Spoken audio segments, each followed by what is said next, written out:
Bueno, les damos un cordial saludo, una bienvenida para todos nuestros oyentes, para cada uno de los seguidores de nuestras redes sociales y, por supuesto, de esta su emisora, Voz Puente y Radio. Recuerda que donde estás no es el final. Bueno, estamos iniciando semana y a la vez pues iniciando mes también. Pero bueno, a esta hora y con nuestro segmento de Construyendo Hogares Sólidos, lo dirige el pastor Boris Gutiérrez. Así que le damos la bienvenida. Boris, ¿cómo está? Querido Jorge, bien, gracias a Dios, estamos bien, eh, inspirados con el trabajo que realizamos en la iglesia, en la construcción del colegio Herencia Cristiana.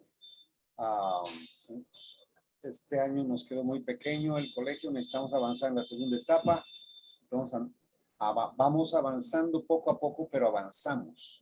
Y yo creo que la educación, como venimos hablando casi todo el tiempo en el programa, es un elemento muy determinante en la vida de una nación, la vida de una familia, de una nación, de la sociedad, etcétera. Entonces, creemos que estamos aportando con nuestro granito de arena para que los padres en las iglesias entiendan que hay una educación que es providencial y que definitivamente no le pertenece al gobierno.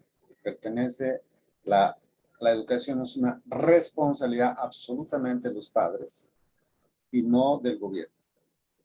Entonces, ahí vamos, Jorge, trabajando con muchas ganas, mucha pasión.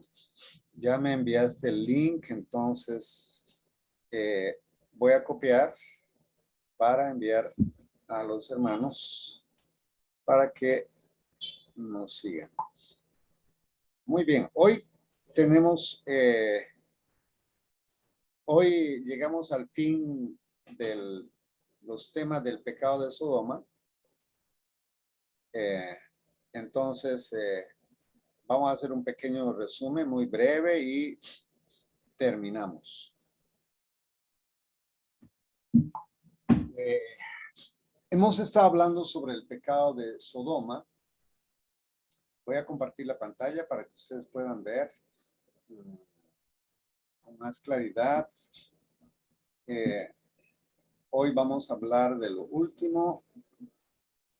El pecado de Sodoma está descrito en Ezequiel capítulo 16, versículo 49 al 50. Voy a leer, dice, esta fue la maldad de Sodoma, tu hermana, soberbia, pan de sobra y abundancia de ocio, tuvieron ella y sus hijas, y no fortaleció la mano del afligido y del necesitado, se llenaron de soberbia e hicieron abominación delante de mí, y cuando lo vi, las quité. Ese es el pasaje en la Biblia que describe exactamente cuál fue el pecado de Sodoma. Y empieza por la soberbia, y pues describimos que la soberbia es anteponer mis ideas, mis pensamientos, mi forma de ver y pensar a la voluntad de Dios. Entonces, esa es la soberbia descrita en la Biblia. Y luego dice abundancia de pan. Abundancia de pan es que quiere decir que no está mal que haya abundancia de pan en las casas, pero sí la forma en cómo conseguimos esa abundancia, que muchas veces es con trampa, muchas veces es robando, muchas veces a través de la corrupción, muchas veces es a través de recibir coimas etcétera, que nos corrompen. Entonces, cuando nosotros conseguimos el pan de una manera fácil, de una manera pecaminosa, vamos a llamarlo, entonces el tercer eslabón hacia la decadencia, hacia la corrupción, viene la abundancia de ocio. O sea, cuando nosotros conseguimos el pan de manera fácil, hay demasiado ocio en nuestras vidas y empezamos a malgastar el tiempo en cosas que con toda seguridad nos llevan al pecado. Alguien decía, manos desocupadas, taller del diablo. Eso es una verdad. Cuando yo no estoy haciendo nada, entonces con toda seguridad, o probablemente, o como quieran decirlo, vamos a terminar haciendo cosas indebidas. De ahí surgen las pandillas, de ahí surge la promiscuidad, de ahí surge el adulterio, de ahí surge la prostitución, etc. Sí, hablábamos del rey David, que el rey David en vez de ir a la guerra se quedó en su casa y estando en un tiempo de ocio sin saber qué hacer, salió al balcón, miró a una mujer, la codició en su corazón, mandó a que la trajeran a él, tuvo relaciones con ella, la embarazó, pero el problema era que tomó una mujer casada, entonces él planeó la muerte de su esposo y luego terminó quedándose con la mujer de su mejor guerrero. Qué triste, ¿no?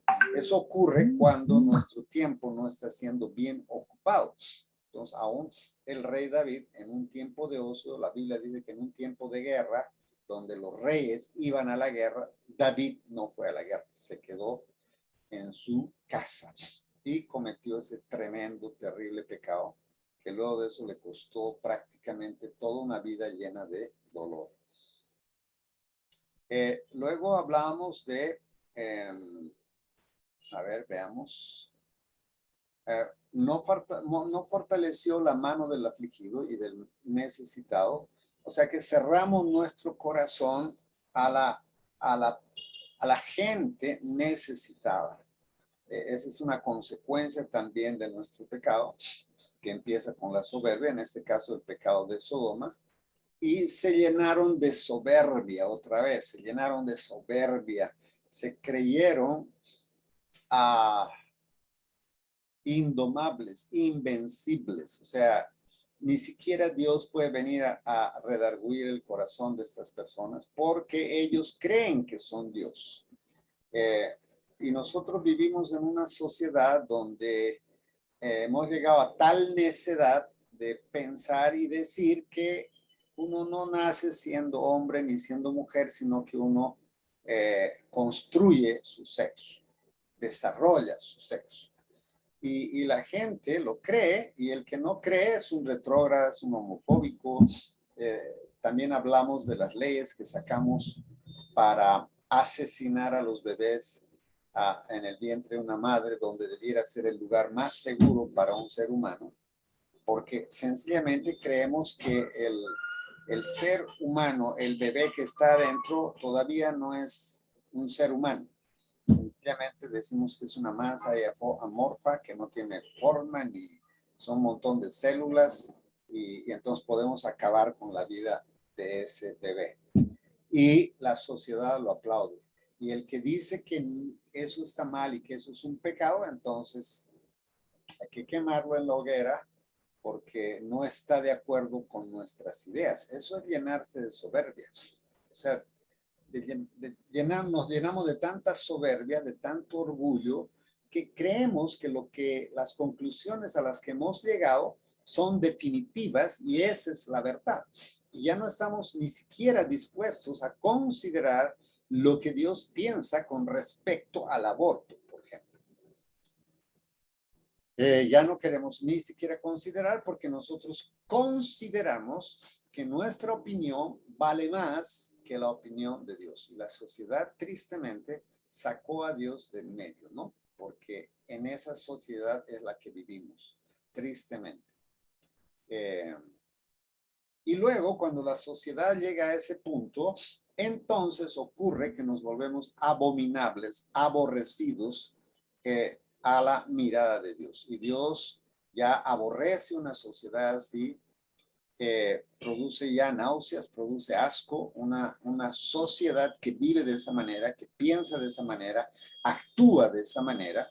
Y lo más triste es que nosotros muchas veces inclinamos nuestro corazón a candidatos que piensan gobernar nuestra nación, pero que están de acuerdo con el aborto, que están de acuerdo con la eutanasia, que están de acuerdo con la ideología de género, que están de acuerdo con la adopción de niños en los matrimonios gay, que estamos de acuerdo, que están de acuerdo ellos en que los hombres se puedan casar, las mujeres también, ¿por qué no? Etcétera. Vamos a las urnas y votamos por personas que piensan así y que nos llevan a a una nación que ya ha perdido el horizonte en cuanto al respeto a la vida, en cuanto a los buenos modales, a las buenas costumbres. Ya definitivamente la gente ya no está dispuesta a escuchar decir lo contrario, porque ahora se trata de hacer lo que a mí me da la gana. Entonces vivimos en una sociedad donde cada quien hace lo que bien le parezca y ellos esperan que nosotros aplaudamos eso. Entonces una sociedad que está viviendo así ya llega al punto de lo que se hacen abominables. O sea, nos volvemos abominables ante los ojos de Dios. Eso es. Entonces, hemos llegado a ese punto. Luego dijimos que hay una salida, y eso es lo importante para la iglesia, es que nosotros como iglesia, como hijos de Dios, cuando vemos la maldad en la sociedad, pero también debemos ser honestos, no solamente en la sociedad, sino también la maldad y la corrupción dentro de la iglesia, el remanente, aquellas personas que aún no han doblado sus rodillas frente a Baal, frente al dios Mamón, frente a la corrupción y que se mantienen íntegros delante de Dios, esos son los llamados a ponerse en la brecha delante de Dios para orar en favor de la tierra, en favor en este caso de Colombia, y clamar misericordia para que Dios extienda misericordia a esta nación y perdone nuestros pecados, perdone nuestra maldad, para que de esta manera podamos tener un tiempo de respiro, por así decir, para luego tomar nuestra posición protagónica en una sociedad donde parece que a lo bueno ya lo llamamos malo y a lo malo lo llamamos bueno, y estamos totalmente felices porque ya hemos perdido el rumbo y no sabemos distinguir entre nuestra mano izquierda y nuestra mano derecha. Ya todo nos da lo mismo. Entonces la iglesia está llamada a predicar la palabra de Dios, a enseñar la palabra de Dios y a mostrar el camino por donde es que podemos volvernos hacia Dios en arrepentimiento para encontrar perdón y salvación para nuestra nación. Pero una vez más repito, el mundo no entiende este mensaje. La gente impía, la gente que aborrece a Dios no entiende este mensaje porque no están arrepentidos de lo que hacen. Es más, se alegran con lo que hacen y se alegran con aquellos que lo hacen también. Entonces, debemos entender eso, que la iglesia está llamada a ponerse en la brecha para orar en favor de Colombia en este caso. ¿Sí? Eso hemos visto y veíamos que es un paso que necesitamos dar, entendiendo que si hacemos eso, entonces Dios puede sanar nuestra tierra. Segunda de Crónicas 7:14 dice, si mi pueblo se humillare, entonces yo sanaré sus tierras. La palabra humillarse significa que no merezco lo que estoy pidiendo, entonces me postro en su presencia porque reconozco a un Dios grande, a un Dios magnífico, a un Dios soberano que tiene todo el derecho de castigar el pecado aquí en Colombia y hacernos un juicio donde obviamente vamos a salir perdiendo. Entonces, por esa razón me humillo. Si mi pueblo se humillare, por esa razón me humillo, porque entiendo que no merezco, que no merecemos el perdón, que no merecemos la misericordia. Entonces, por esa razón me humillo. No estoy ni siquiera no dispuesto, sino que no tengo ni la más mínima confianza, vamos a llamar, de pretender levantar mis ojos al cielo, porque estoy totalmente humillado, estoy tendido, estoy postrado ante los pies de Dios, entendiendo que esta nación ha pecado en contra de Dios. Entonces, esa es la actitud que la iglesia debiera tener en este momento. Una actitud de humildad, una actitud de postración, una actitud de ruego, una actitud de clamor, sí, esa es la palabra, de clamor, de clamar misericordia delante de Dios nuestro Padre. Y confesar los pecados de nuestra nación como si fueran nuestros, Y hemos visto dos pasajes de dos personajes en la Biblia, uno es Nehemías, el otro es Daniel, donde ellos se identifican con la nación y confiesan delante de Dios el pecado de la nación, como si fuera de ellos. Y esta es la actitud que Dios está esperando para que Dios pueda entonces sanar nuestra tierra. Por eso la palabra de Dios antepone primero, si mi pueblo se humillare, entonces yo sanaré su tierra. Ese es el mensaje para la iglesia. Después de haber estudiado el pecado de Sodoma, nos hemos dado cuenta que nuestro país está en un punto donde Dios emitió un juicio contra Sodoma y borró de la faz de la tierra esa nación. Nosotros merecemos, por los pecados que cometemos aquí en Colombia, que Dios emita un juicio sobre esta nación. Yo creo que nosotros somos la salvación para que Dios extienda misericordia y nos dé 4 años más de gracia para poder seguir trabajando en un gobierno donde todavía se respetaría la libertad, el derecho a la propiedad, el derecho a la vida. Y no estoy hablando, por favor, créanme, no estoy hablando ni siquiera insinuando que la derecha no es corrupta. Tristemente, en nuestro país, tanto la derecha como la izquierda son partidos políticos absolutamente corruptos. Sí, absolutamente corruptos. Pero no podemos nosotros abandonarnos por esa corrupción que existe en Colombia, abandonarnos a un gobierno socialista, porque ahí ya no hay escapatoria. Los gobiernos socialistas son absolutamente tiranos y ellos imponen sus criterios. Entonces perderíamos nuestra libertad con toda seguridad, ¿sí? Y el pecado avanzaría sin ninguna restricción. Lo tenemos como ejemplo, arriba nuestro a Venezuela, abajo nuestro a Chile, a Argentina, tenemos a Bolivia, tenemos de ejemplo a Uruguay, tenemos de ejemplo más arribita a México, más un poco más cerca de nosotros a Cuba, ¿sí? A Nicaragua, gobiernos donde el socialismo ha entrado y se han perpetuado. En Bolivia ya son más de 14 años que el socialismo maneja nuestra nación y definitivamente es un verdadero desastre. No hay justicia en este país y el narcotráfico es campante, ¿sí? Entonces, la pregunta del millón es, ¿eso es lo que queremos los colombianos?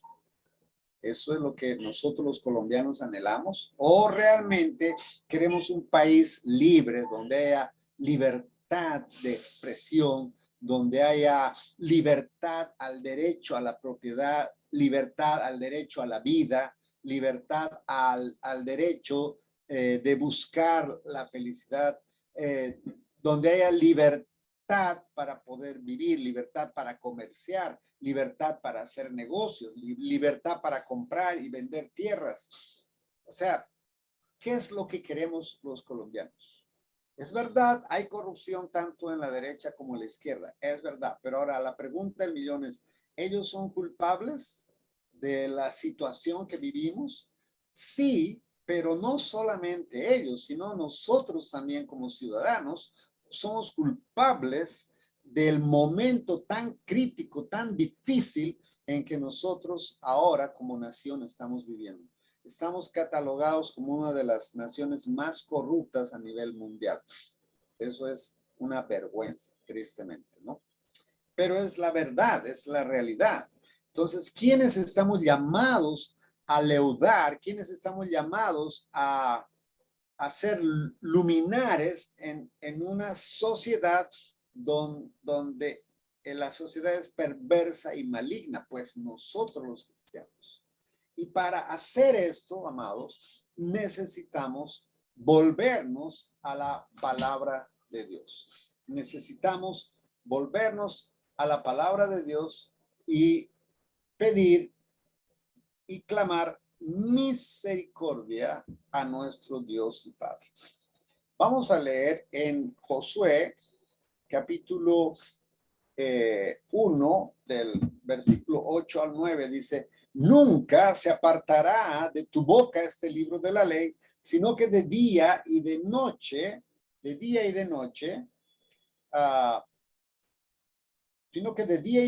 meditarás en él, para que guardes y hagas conforme a todo lo que en él está escrito, porque entonces harás prosperar tu camino y todo te saldrá bien. Mira que te mando que te esfuerces y que seas valiente, no temas ni desmayes, porque Jehová tu Dios estará donde quiera que vayas. Esa es la promesa de Dios el Padre, pero antes de la promesa está el mandato que dice: mira, no te apartes, nunca te apartes de este libro de la ley, sino que medita de día y de noche en él. Nosotros necesitamos volvernos a Dios en nuestro corazón. Necesitamos volvernos a Dios. Y una de las cosas que generalmente en la Biblia se ve cuando un pueblo se vuelve a Dios en arrepentimiento es cuando el pueblo se vuelve a las escrituras, y toman en cuenta qué es lo que Dios piensa y lo ponen en práctica. Eso es.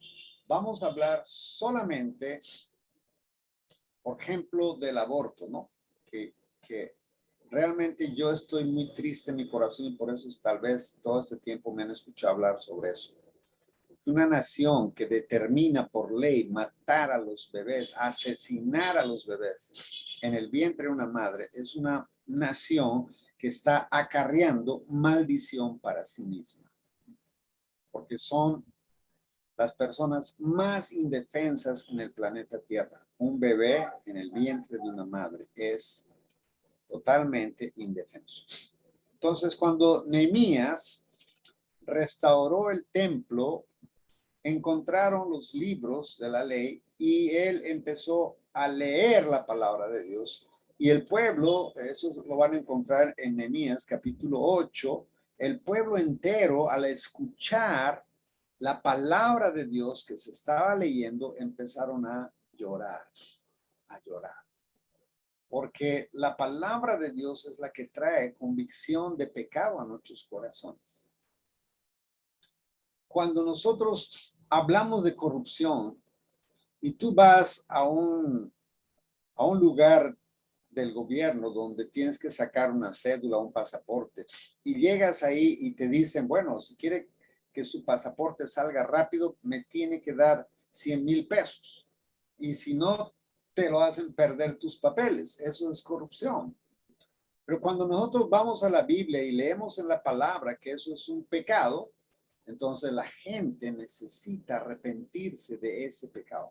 Pero ¿cómo se van a arrepentir si la iglesia no está denunciando a la sociedad ni está enseñando que esa actitud es un pecado y que si sigue así, su fin es el infierno? Pero la iglesia ha callado demasiado, hemos callado demasiado.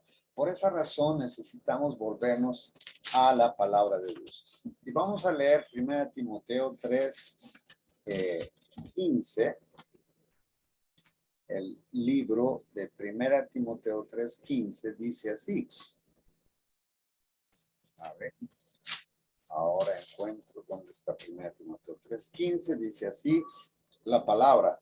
Y que desde la niñez, desde el 14, Pero persiste tú en lo que has aprendido y te persuadiste sabiendo de quién has aprendido y que desde la niñez has sabido las sagradas escrituras, las cuales te pueden hacer sabio para la salvación por la fe que es en Cristo Jesús. Toda la escritura es inspirada por Dios y útil para enseñar, para redarguir, para corregir, para instruir en justicia, a fin de que el hombre de Dios sea perfecto, enteramente preparado para toda buena obra. ¿Sí? Entonces nosotros estamos siendo llamados por Dios a ponernos en la brecha, a orar e interceder y clamar misericordia, pero también estamos siendo llamados a volvernos a la palabra de Dios y permitir que la palabra de Dios nos gobierne. Yo no puedo olvidarme una situación que viví en el carro de un cristiano, que estábamos yendo varios en su carro, y él decidió romper las reglas y se metió en contravía. Era lo más fácil, era meterse en contravía para poder salir directamente a la autopista. No quiso hacer la oreja. A él le pareció mucha vuelta a la oreja, entonces decidió meterse en contravía en la oreja de bajada. Claro, porque de ahí entramos directamente. Para su sorpresa, había un policía ahí en la parte de abajo. Obviamente nosotros no lo veíamos, entonces él creyó que no había nada y que podía cometer esa infracción. El punto es que el policía lo detuvo, se pusieron a hablar y nosotros ya sabemos cuál es el lenguaje, ¿no? Cuando tristemente un agente del tránsito te detiene, entonces te dice, mire señor, hay 20,000 formas de arreglar este asunto. Claro, ahora sabemos que 20,000 pesos ya no significa nada, entonces ya se subió la tarifa, hay 50,000 formas de arreglar este asunto, ¿no? Y probablemente ahora que las cosas han subido al doble, entonces muy probablemente ahora el lenguaje ya ha debido llegar a, señor, usted sabe que hay 100,000 formas de arreglar este problema, ¿no? Entonces, la persona que estaba manejando el carro y que, entre comillas, era cristiano, le dijo, claro, mi agente, yo entiendo que hay 50,000 formas de arreglar este asunto. Sacó 50,000 pesos de su bolsillo, se los entregó al policía y arrancó. Lo triste es que este personaje, yo no estaba ahí, me contaron esto, yo no estaba ahí, pero este personaje luego arrancó y dijo, gracias a Dios que no tuvimos que pagar una multa. Y todos se fueron felices. ¿Por qué una persona que es cristiana asiste a la iglesia y ora, llega a pensar de una manera tan carnal, tan humana, tan corrupta? Porque la iglesia también se ha alejado de la palabra. Entonces creemos que como todo el mundo lo hace, pues entonces yo también. Entonces necesitamos volvernos a la palabra y entender qué es lo que Dios dice con respecto a eso, arrepentirnos de nuestro pecado, pedir perdón a Dios y alejarnos del pecado lo más que podamos. Pero necesitamos empezar por nosotros. Un avivamiento no empieza de una manera externa. Todos los avivamientos que han habido de maneras externas, donde solamente hay milagros y sanidades y todo eso, esos avivamientos no han durado mucho. O sea, acabó la efervescencia y eso se acabó y se terminó. Pero los avivamientos que han sido sostenidos por la palabra han perdurado por muchos años, por muchas décadas, por muchas generaciones. Entonces, ahí está la importancia, queridos hermanos, de volvernos a la palabra de Dios. Y dejemos esa vida que no agrada a Dios, esa vida. Yo no puedo entender cuando un cristiano me dice, O yo les pregunto, y le digo, ¿qué pasó? ¿Por qué no subiste a la iglesia? ¿Qué pasó? No, es que la verdad estaba muy cansado y no, decidí no ir. O lo que pasa es que la final de la Champions va a ser el domingo, entonces, si la final de la Champions es el domingo, pues va a haber un gran ausentismo en la iglesia, ¿no? Esa es la realidad de nuestras iglesias, tristemente. Esa es la realidad de la vida de la iglesia. Entonces necesitamos volvernos a la palabra de Dios. De todo corazón, humillarnos, volvernos a la palabra de Dios y permitir que el cambio empiece por mi vida, empiece por mi hogar, empiece por mi barrio, empiece por la sociedad donde estoy, empiece por la congregación donde estoy, empiece por el municipio donde vivo, empiece por la ciudad donde vivo. Empiece por nuestros corazones, amados. Yo anhelo, es mi oración, con esto voy a terminar, que la muerte de nuestra querida hermana Ángela Hernández no sea en vano. Una mujer que ha vivido para agradar a Dios en su corazón. Jamás hemos escuchado una queja, a pesar de lo difícil que ha sido este proceso de la enfermedad. Pero nunca le hemos escuchado una queja. Y desde niña, ella, por la gracia de Dios, decidió amar a Dios y su vida realmente es un gran legado para nosotros los colombianos, para nosotros los cristianos. Es un ejemplo a seguir. Y yo creo que si el grano de trigo no cae y muere, queda solo. Pero si muere, lleva mucho fruto. Oremos que la muerte de nuestra hermana Ángela lleve mucho fruto, que sea un ejemplo para nosotros, una inspiración, una inspiración para imitar a esa mujer que ha vivido con integridad, con pasión en su servicio a Dios, y no solamente a Dios, sino a la patria también, en el nombre de nuestro Dios. Y eso es lo que necesitamos, queridos hermanos. Les agradezco mucho por su tiempo. Dios salve a Colombia. Un gran abrazo para todos. Dios los bendiga. Estaremos nuevamente el próximo lunes a esta misma hora. Hasta el próximo lunes. Bendiciones.